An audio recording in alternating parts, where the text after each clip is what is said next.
Ibn al-Qayyim says that when a person passes away, that there's two scenarios that occur. The first scenario is that this person was a very pious person. And in that moment, when the angel of death arrives into their vicinity, into their environment, this person was very pious. The angel of death does not show up with the black Moroccan thobe and the giant sickle. No, the angel of death shows up like a handsome, beautiful, just soothing, pleasant individual. And the hadith says that the room smells like musk. And the person who's actually on their deathbed in their last moment, while their face might not be able to, the hadith says that they actually smile. They experience this joy, this pleasantness. And then, subhanAllah, when the angel of death arrives, the angel of death says, "Oh, you noble, wonderful person, it is time for us to go. Allah is calling you."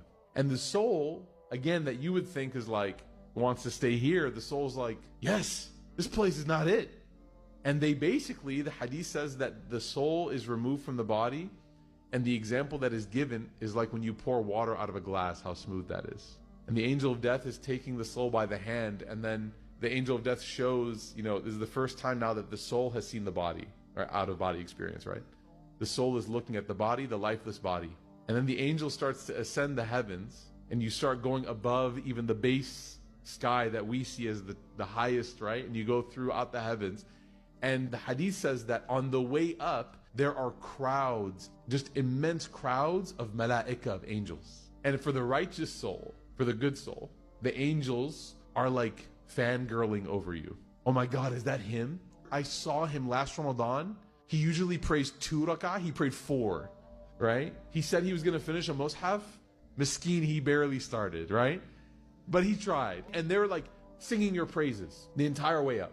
And all you hear are like people like celebrating your life, like celebrities, like a person who watched your top 10.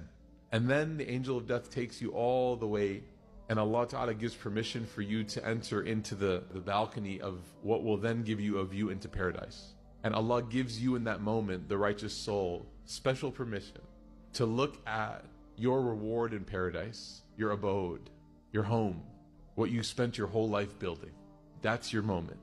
And you get to see your neighbors, and you get to see everything. And the soul looks in disbelief and says, "That mine?" And the angel of death says, "What?"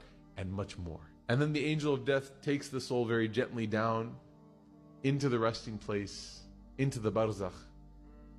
And the soul is put in rest in that place. That's just one picture. Now the hadith goes on and explains the opposite. But for the wretched soul, for the one that never sought repentance from Allah, for the one that never remembered Allah, that soul, when the angel of death shows, he's not handsome.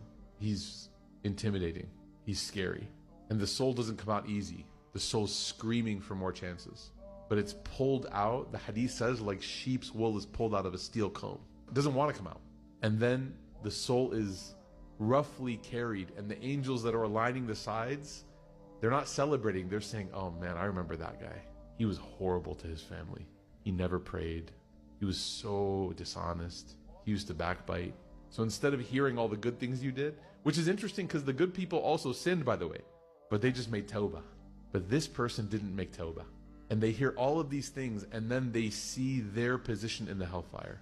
And the person asks the angel, "Is that it?" And the angel says, "No, much more." And then that person is flung down to the earth, not gently carried, flung down until their soul roughly hits their resting place. And they experience the opposite. Instead of the pleasures, the preview of the pleasures of paradise, they get the preview of the torment. May Allah Ta'ala protect us.